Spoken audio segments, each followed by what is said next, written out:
Saya record. Eee, jadi kita soal data link layer tadi Pak Rohmat dan Pak Igo udah presentasi.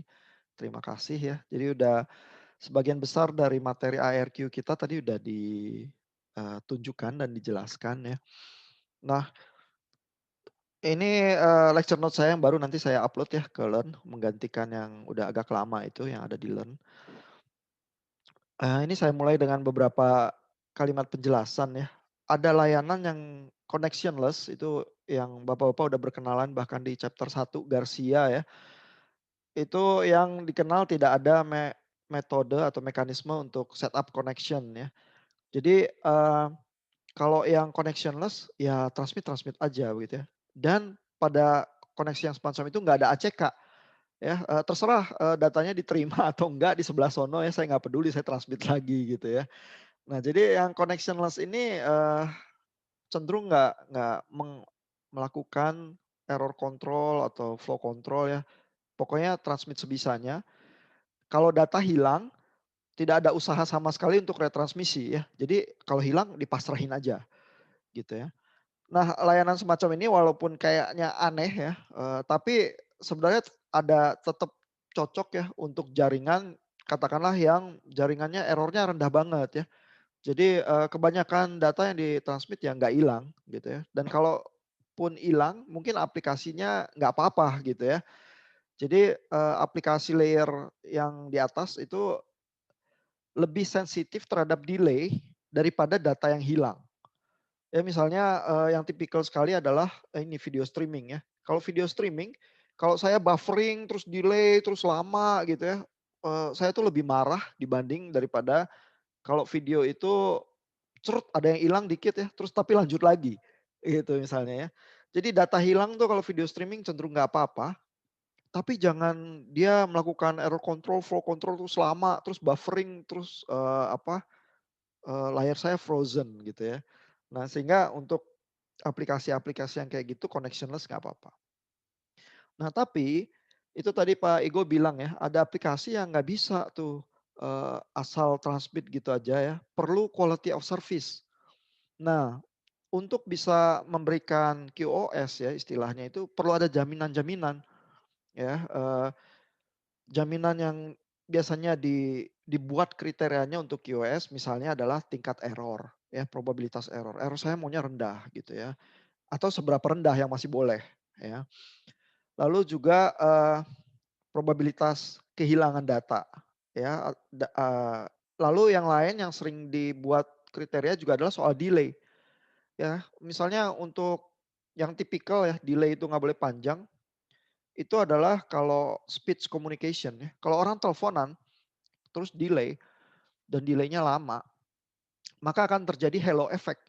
Ya, orang yang ngomong akan tanya gitu, "Halo, kamu masih di situ?" Gitu ya. Kadang-kadang di Zoom kalau lagi jelek koneksinya, kita juga gitu ya kelakuannya, "Apakah suara saya terdengar jelas?" Gitu ya, terus nanti ada yang melambai dari ujung sana gitu ya. Nah, itu, kalau delay kita terlalu parah ya, biasanya nggak bisa kita tolerir ya efek-efek kayak gitu ya. Kalau teleponan terus delay melulu, terus pacaran masa setiap berapa detik harus teriak, "Hei, kamu masih di situ? Halo, kamu masih ada?" Gitu kan nggak seru ya. Nah, jadi delay ini sering juga ya, eee, dijadikan kriteria, lalu juga variasi delay, yaitu, jitter istilahnya. Jadi kalau delay itu seragam, itu nggak apa-apa. Ya karena kalau streaming video, ya mulainya aja lambat buffering, tapi habis itu seragam, ngocor terus ya streamingnya. Tapi kalau dia sebentar banyak, sebentar dikit gitu ya, delay itu ya, terus goyang ya, jitter, maka dikit-dikit buffering ya. Nah itu kita lebih nggak suka ya. Nah jadi kalau ada ya syarat-syarat quality of service semacam ini ya, harus ada jaminan-jaminan. Kalau sama sekali nggak ada jaminan ya, yang mirip kayak connectionless seperti itu ya, itu disebutnya layanannya itu best effort service. Ya, jadi ya sebisanya aja. Best effort tuh maksudnya bukan usaha terbaik ya, tapi sebisanya aja gitu ya. Dan ada ya aplikasi yang cocok dengan itu yang nggak apa-apa gitu. Nah jadi sebenarnya tugas data link layer ya adalah sedikit banyak memberikan jaminan-jaminan tertentu sih lewat error control dan flow controlnya itu ya. Nah, lalu Garcia itu menunjukkan gambar-gambar ini ya, yang tadi sebagian ditunjukkan oleh Pak Igo ya. Jadi kalau kita ngomongnya di data link layer, maka ini layer kedua ya di atas physical layer dan kelihatan ininya titik-titik ya, karena ini tuh virtual sebenarnya komunikasi yang terjadi komunikasi beneran yang di physical layer ini ya. Lalu Garcia juga mengabarkan satu mesin itu sebagai ini ada 3 layer di situ ya. Dan medium ini berkomunikasinya antar layer satu dan layer satu yang lain ya, physical layer. Lalu di setiap mesin nanti dari physical layer bisa naik ke layer kedua untuk dibaca, apakah ada error, apakah datanya benar, kalau enggak minta retransmisi dia turun lagi ya, minta ke mesin, yang sebelumnya kirim gitu ya, lalu di sana berkomunikasi dengan data link layer-nya gitu ya. Nah itu kontrolnya hop by hop ya, artinya dari satu titik ke titik yang lain. Tadi Pak Igo juga menggambarkan, tapi yang end to end layer sebenarnya, terjadinya ya ujung ke ujung nih, end system ke end system, begini gambarannya Garcia ya. Cuma kalau di layer keempat ini yang melakukan end to end, dia tuh virtual komunikasinya ya. Sebenarnya data link juga virtual ya. Semua komunikasi yang real itu terjadinya di physical layer lewat media transmisi betulan ya. Makanya koneksi ini digambarkan oleh Garcia nunjuknya ke layer satu ya, physical layer. Nah, di semua mesin-mesin yang ada di tengah, dari mesin A misalnya, kirim ke mesin B ya, koneksinya bisa cuma sampai data link layer aja. Jadi paket-paket itu dibuka sampai data link layer, dikontrol errornya, kalau masalah minta lagi ya dari mesin sebelumnya, minta sama data link layer sebelumnya. Tapi udah begitu sampai ujung, dia harus naik sampai transport layer, sampai layer keempat ya. Nanti layer keempat ngecek lagi, tapi ngeceknya dia komunikasi sama layer 4 yang ujung sini gitu ya. Jadi kalau dia cek, "Wah ini ada error nih." Nanti dia minta datanya ulang, itu sama, transport layer yang di ujung sini ya, bukan bukan di antar mesin lagi ya. Nah, lalu sebagian besar dari chapter 5-nya Garcia ini membahas ARQ ya. Tadi juga, Pak Iko maupun Pak Rohmat membahas ya, ini contoh-contohnya ya, mungkin udah cukup jelas ya. Nah, tapi membaca diagram ini tuh gimana sih? Bagian atas ini sebenarnya adalah pengirim A, ya ini B ini penerimanya nih.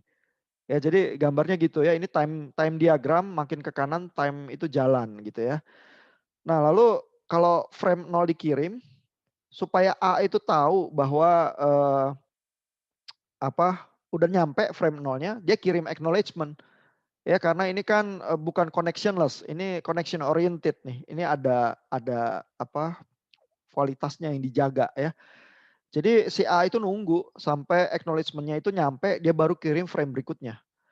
Nah kalau jadi problemnya ya di dalam kesalahan pengiriman bisa ada 2 ya, bisa frame-nya hilang, frame satu hilang, bisa juga frame-nya nyampe, acknowledgement-nya yang hilang. Ya kan di media error-nya nggak pandang bulu ya, bisa nimpa frame, bisa nimpa acknowledgement, begitu ya.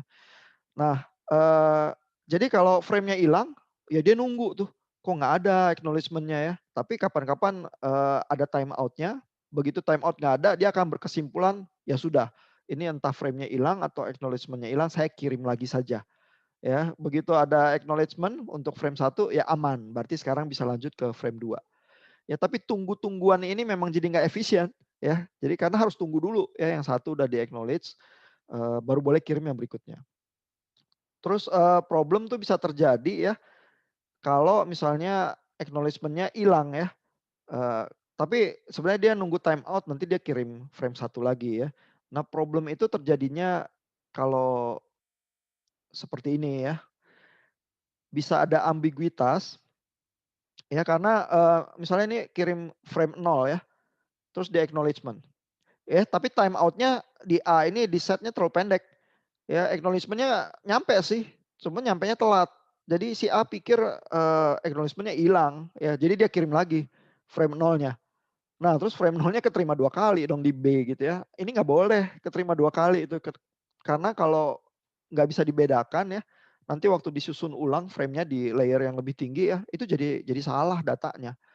Ya sehingga, dengan demikian perlu semacam penomoran ya. Jadi sequence ini frame-frame-nya ini selalu dinomerin tuh, supaya bisa ketahuan di receiver, "Oh saya udah terima nomor yang ini, saya buang." Gitu ya, karena double. Kalau nggak ada penomoran sama sekali jadi nggak bisa ya. Makanya penting sequence numbering itu ya yang tadi disebut oleh Pak Igo ya. Sequence numbernya itu penting ya. Nah,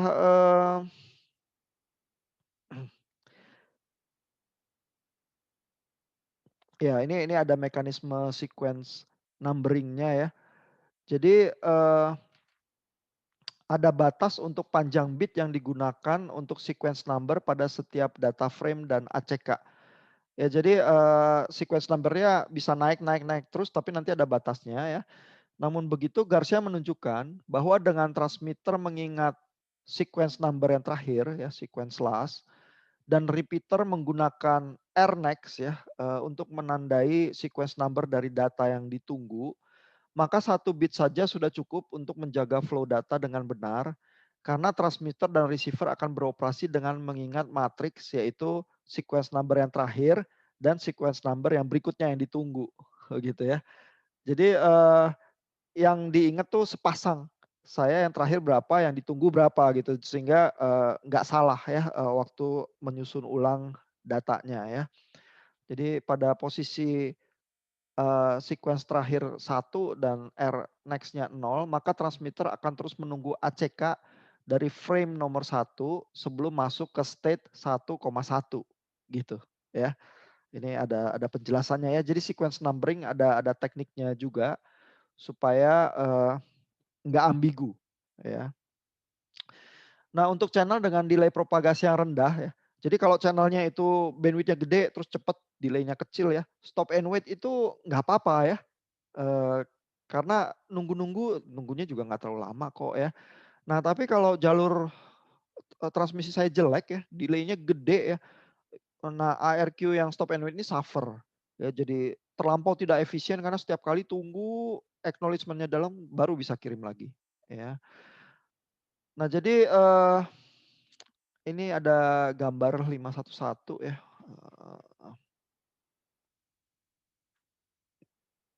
Oh, oh iya. Saya nggak pasang gambarnya di sini ya. Jadi efisiensinya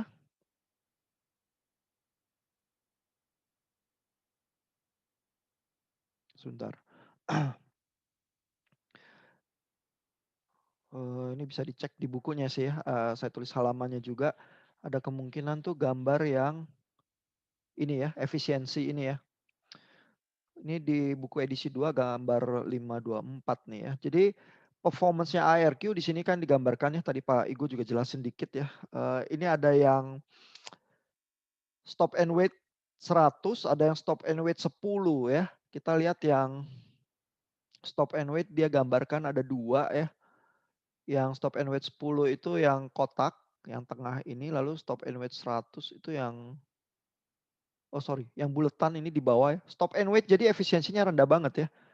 Tapi yang stop and wait 10 ini lebih bagusan sedikit efisiensinya daripada yang stop and wait 100 nih ya. Jadi ada delay bandwidth product, ada yang 10, ada yang 100 frame gitu ya. Jadi kalau delaynya parah ya, lebih rendah lagi stop and wait, tapi stop and wait cenderung rendah ya. Lalu yang varian-varian yang efisiensinya lebih bagus ini adalah yang go back N ya, ini yang kotak ini go back N 10, lalu yang kotak yang efisiensinya lebih rendah, ini go back N 100 nih. Ya lalu selective repeat yang paling bagusan ya. Nah itu juga cukup jelas ya kenapanya ya, karena kalau yang go back N, ini tadi udah dijelaskan juga ya, kalau yang frame 3 ini nggak nyampe, hilang, terus kan dia keburu transmit yang selanjutnya ya, 4, 5, 6. Dan 4, 5, 6-nya diterima baik ya, tapi tiganya hilang. Nah begitu di sini nunggu acknowledge 3 itu nggak nyampe ya. Jadi ini kan ada acknowledgement untuk frame 0, frame 1, frame 2, frame 3-nya nggak nyampe. Ya terus A-nya jadi tahu nih frame 3 saya hilang nih. Ya, jadi habis itu dia kirim lagi. Kirimnya dari mana? Dari nomor 3 lagi. Yang dia tahu itu hilang. Gitu ya. Jadi terpaksa yang 4, 5, 6 nih diulang lagi nih sama dia nih. Gitu ya. Tapi dia nggak mau tahu, pokoknya saya ngulangnya dari mana, dari 3 ya ngirim 3, habis itu ngurut lagi 4, 5, 6, 7, 8, 9 seterusnya, sampai ada yang hilang lagi dia mundur, go back end, ya ke yang mana itu yang hilang gitu ya. Nah ini lebih baik sedikit dari yang stop stop and wait ya, karena dia nggak usah nunggu-nunggu, dia kirim aja terus ya, selama semua nanti acknowledgement-nya nyampe ya, belakangan kagak apa-apa. Tapi begitu ada yang nggak nyampe, nah itu yang dicatat langsung ya, terus dia langsung go back end gitu ya. Jadi nggak usah nunggu-nunggunya itu bikin lebih efisien. Tapi kan tetap ada yang ngulang nih ya. Kalau yang ngulang ini kan artinya dia dikirim 2 kali juga ya. Jadi sebenarnya ada tetap ketidakefisienan yang tersisa ya. Yang diperbaiki dengan selective repeat ya. Kalau yang selective repeat ini yang paling efisien karena kalau frame 2-nya yang hilang, terus dia transmit 3, 4, 5, 6. Nanti di titik ini dia baru tahu nih, acknowledgement yang 2 nggak nyampe. Dia kirim 2-nya doang. Ya habis itu dia lanjut 7, 8, 9, 10, 11, 12 gitu ya. Nah tapi Bapak-bapak bisa bayangin ya, untuk supaya bisa melakukan selective repeat ada harga yang harus dibayar. Ya. Apa tuh harga yang harus dibayar? Bayang nggak? Bikin sistemnya jadi lebih harus bisa cerdas gitu ya Pak, supaya dia bisa selektif mana yang harus dia kirim ulang aja. Ya stop and wait sih juga cerdas ya, dia tetap harus deteksi ACK, harus lihat sequence numbering ya. Cuman kalau yang di sini harga yang harus dibayar dia harus buffering. Harus harus disimpan nih datanya. Karena kapan-kapan ada kemungkinan saya diminta lagi dan saya harus ambil cuman data yang hilang itu aja yang nggak nyampe untuk kirim yang itu lagi ya. Tapi kan saya nggak tahu yang mana yang bakal hilang. Ya jadi saya tetap harus buffering ya, saya harus simpen semua. Kalau yang stop and wait nggak usah ya, kirim, acknowledgement lupakan. Kirim, acknowledgement lupakan ya. Yang go back end sama yang selective repeat ya perlu sedikit banyak buffering. Yang selective repeat yang paling parah bufferingnya. Karena dia cuman mau bisa menseleksi satu doang terus kirim yang itu doang gitu. Kalau yang go back end masih mending ya, pokoknya salah saya nggak mau tahu lah, saya kirim lagi semua, dari mulai frame yang salah itu, gitu ya. Nah, tapi itu selalu terjadi ya, di dalam semua teknik ya, mekanisme, bahwa mekanisme yang lebih efisien selalu lebih rumit ya. Nah, itu nggak berarti mekanisme yang tidak efisien itu jadi lantas nggak berguna ya. Jadi seperti yang ditulis Garcia itu tadi, kalau delay di medium saya benar-benar dikit ya, terus error cenderung nggak ada ya, bagus banget jalur saya, jalan tol gitu ya, ya pakai stop and wait aja nggak apa-apa ya. Toh lancar-lancar juga ya, saya terus nunggunya nggak lama ya. Tapi kalau mulai delay panjang, error tinggi ya, harus sering nunggu-nunggu, minta-minta gitu ya, ya berarti harus, berusaha ke go back end atau selective repeat dengan harga yang harus dibayar ya, berapa banyak buffering yang saya harus lakukan dan seterusnya, ya. Nah, untuk menghemat ya, paket ACK itu dapat ditumpangkan pada paket data yang dikirim balik. Ya jadi ACK-nya kan masa selalu kosongan ya. Jadi ini kayak kalau taksi jalan gitu terus jauh gitu ke Bogor terus baliknya kosong dia rasa rugi gitu ya. Isinya cuman angin doang gitu ya. ACK itu kan bukan data ya. Jadi bisa saling tumpang-tumpangan ya. Yang harusnya data ACK itu kan dikit ya. Apa eee, jumlah bitnya dia numpang aja di header data yang harus dikirim gitu ya. Nah jadi bisa piggybacking itu istilahnya ya. Namun kalau di receiver ada paket panjang yang harus ditransmisikan, ini dapat mengakibatkan timeout di transmitter. Kalau ini terjadi, paket ACK dapat dikirimkan lebih dulu tanpa piggybacking. Ya, jadi kalau piggybacking itu ya numpang, dia harus nunggu ada data yang ingin dikirim dulu ya. Tapi kan nanti timeout di sebelah sono ya. Kalau di sebelah sono timeout, terus jadi retransmisi kan rugi ya jadinya. Nah ini yang harus dipertimbangkan kalau mau numpang gitu ya. Nah, iya. Nah ini tadi efisiensi kita udah coba lihat ya, terus Pak Igo juga jelasin gambar yang ini ya. Jadi gambar yang satu ini yang biru ini ada di buku edisi satu, kalau yang merah-merah itu gambar di buku edisi kedua ya. Di gambar yang ini ya kalau kita lihat, eee, di sumbu X-nya itu yang digambarkan itu bit error rate. Ya jadi kalau bit error rate itu bacanya adalah yang ini ya, 1 kali 10⁻⁻7 itu artinya dari 10 juta 1 bit yang salah, begitu ya. Jadi makin ke kanan ini, angkanya itu makin kecil ya karena 10⁻⁻7, kalau makin ke kiri angkanya makin gede ya karena ini 10⁻⁻1 ini. Kalau 10⁻⁻1 artinya dari 10 bit 1 salah ya karena, 1/10 ya, kalau ini 1/10 juta nih. Nah, jadi makin ke kanan itu delay error tuh makin makin jarang gitu ya. Nah, kalau makin jarang ya stop and wait lumayan. Ya, jadi ya udah kalau kita mau punya transceiver itu mau yang murah aja gitu ya, nggak mau punya mekanisme otak yang terlalu rumit ya udah stop and wait aja. Kalau kita bisa pastikan, media kita nih bagus ya, errornya rendah ya. Tapi, kalau errornya ke arah kiri nih, mulai tinggi ya, wah ini langsung ngedrop nih efisiensinya ya, bisa jadi zero nih ya. Dan kapan-kapan kalau error itu terlampau tinggi ya, eee, lebih gede dari 10⁻³ gitu ya, itu biasanya dianggap nggak bisa dipakai. Karena apapun kita, IRQ-nya ya, udah ngedrop semua efisiensinya udah habis gitu. Jadi ada semacam batas juga ya, batas minimal, medium kita itu bit error rate-nya harus, melewati batas itu ya, baru sistem-sistem itu baru bisa jalan. Kalau kalau terlalu buruk ya, kondisi error di jalur kita, apapun sistem yang kita pakai semua nyerah, gitu ya. Nah tapi terus di sini kita lihat juga ya, yang go back end tuh cukup baik, ya dan kalau, bit error rate-nya rendah banget gitu ya, ini go back end bisa menyamai selective repeat nih. Ya jadi kalau buat, jalur-jalur yang bagus banget, ya kalau saya nggak mau terlalu rumit kayak selective repeat, saya go back end aja. Ujungnya sama aja kok, gitu ya. Tapi dia udah lebih baik daripada stop and wait ya. Nah kalau error rate saya agak jelek ya, di tengah ini misalnya 10⁻⁻4 atau 10⁻⁻5, nah ini selective repeat tuh menang. Ya jadi kalau saya mau lebih bagus dari go back end, ya saya pakai selective repeat nih. Ya jadi pemilihan ini, teknik ARQ-nya juga sangat tergantung dari medium kita, ya. Semua metode ada plus minus ya, stop and wait yang jelek ini ya sangat tidak efisien katanya, tapi kan dia sangat sederhana. Ya kesederhanaan itu sendiri satu keuntungan ya, karena jadi murah gitu ya.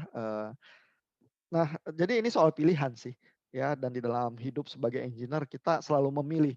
Yang kita harus tahu selalu adalah kenapa kita memilih sesuatu dan kapan ya, kondisinya apa aja yang kita harus pertimbangkan supaya pilihan kita itu tepat, ya. Nah, ini beberapa pertanyaan diskusi ya. Jadi apa kerugian selective repeat ARQ dibanding yang lain? Mungkin udah terjawab juga ya. Keuntungannya kan efisien, kerugiannya? Buffer, Pak. Iya, ya ada buffering itu ya. Nah, lalu pertanyaan nomor 2, apakah transport layer dapat ditiadakan jika data link layer sudah berfungsi baik? Enggak sih, Pak, harus tetap ada itu, Pak. Tapi bingungnya kan, eee, sistem itu yang tadi Pak Ihan sempat bilang sih, Pak, eee, banyak yang overlap gitu, Pak. Iya, jadi tugasnya sama ya, data link layer sama transport layer.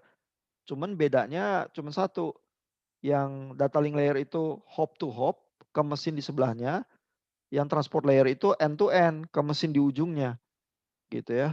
Jadi kalau kalau engineer lihat sesuatu itu fungsinya sama, kita langsung berpikir, apa kita nggak bisa sederhanakan, satu kita buang aja, kenapa perlu ada 2 orang jaga-jaga, gitu ya. Nah jadi, pertanyaan itu secara umum dijawabnya sih tidak, ya. Kita walaupun overlap, walaupun tugasnya sama, kita nggak bisa buang yang transport layer terutama, karena transport layer itu jagain dari ujung sampai ujung. Ya jadi kalau masing-masing lompatan itu baik, tapi ada satu mesin aja bermasalah gitu ya, terus yang di ujung ini nggak bisa mengenali, kita bisa repot juga begitu. Walaupun sih di ujung kan selalu ada lewat data link-nya ini juga ya. Jadi kalau data link-nya semua menjalankan tugasnya, mungkin di ujung juga nggak parah. Tapi biar bagaimanapun ini adalah transport layer yang paling ujung ini sebelum naik ke layer yang 5, 6, 7 sampai aplikasi ya. Jadi ini semacam gerbang terakhir ngecek nih, bener nggak sih data paket saya itu, terus kalau saya butuh terakhir itu minta retransmisi dari ujung sebelah sana ini ya, yang melakukan. Jadi penjaga gawangnya, secara umum tetap harus ada sih transport layer itu, ya. Cuman transport layer-nya seperti apa bisa ada pilihan ya, bisa mau yang connection oriented atau yang connectionless ya. Kalau yang connectionless dia flow control-nya nggak gitu serius ya. Yang connection oriented yang kayak TCP dia jalaninnya lebih lebih disiplin ya, flow control sama, error control-nya, ya. Oke, pas waktu materi kita selesai malam ini. Saya rasa ya Bapak-bapak tetap masih bisa baca buku Garcia-nya, chapter-nya tetap tebal. Kalau butuh detail yang, sangat terperinci tetap bisa balik ke bukunya untuk baca. Tapi sebagian besar chapter itu memang soal ARQ ini sih. Sisanya di belakang contoh-contoh detail, frame-nya, HDLC atau PPP itu seperti apa ya, itu bapak-bapak bisa baca ya. Dan untuk kuliahan kita, nanti kalau ujian lisan, yang lebih penting sebenarnya adalah bapak-bapak bisa jelasin mekanisme sih ya. Pertanyaan yang paling tipikal adalah, mekanisme ini untung ruginya apa?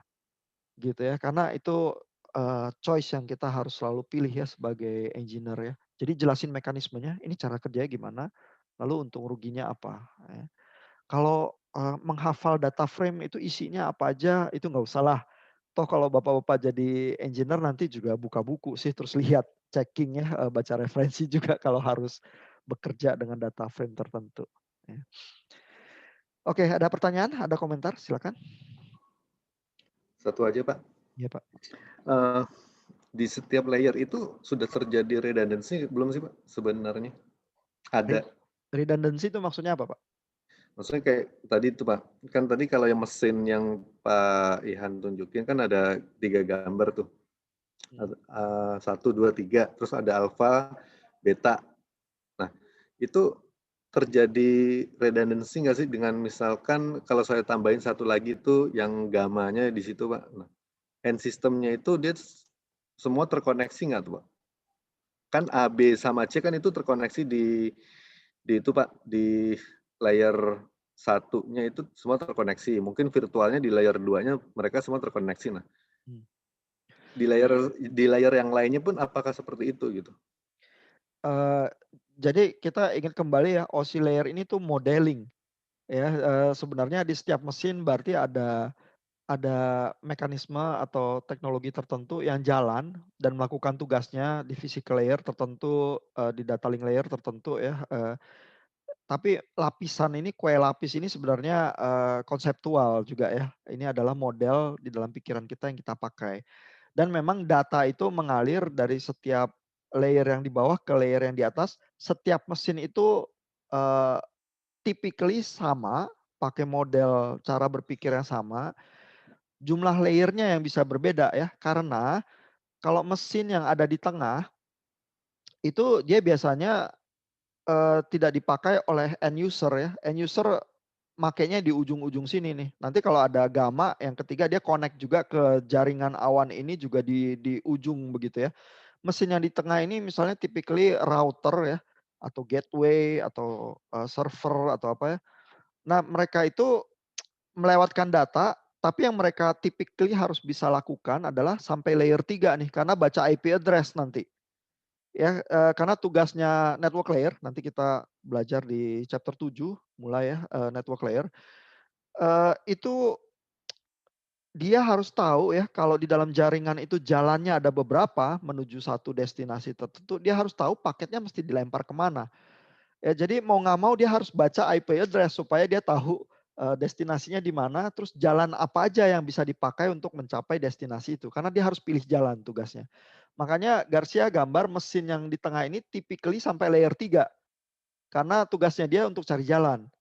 Tapi mesin yang di ujung, typically harusnya sampai sampai application layer sih. Cuman di dalam hal ini, di chapter ini dia mau membuat semacam kontras ya antara, data link layer dengan transport layer. Karena kebetulan tugasnya sama gitu ya. Nah, layer 3, network layer itu tugasnya lain, Pak.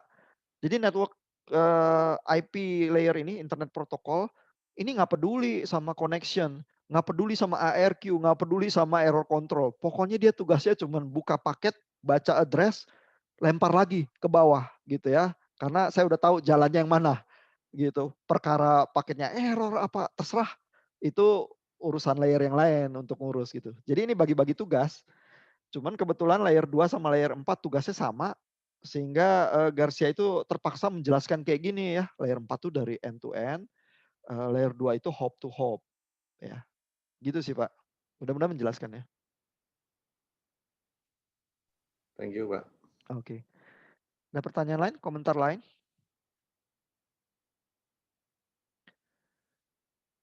Oke, kalau nggak ada, terima kasih. Nanti jadwal minggu berikutnya dan materinya udah ada di Learn sih ya. Nanti dosen yang bertugas akan, kalau nggak salah Bu Junita sih buat minggu depan. Ya. Oke, thank you Bapak. Selamat malam, selamat istirahat. Malam, Pak.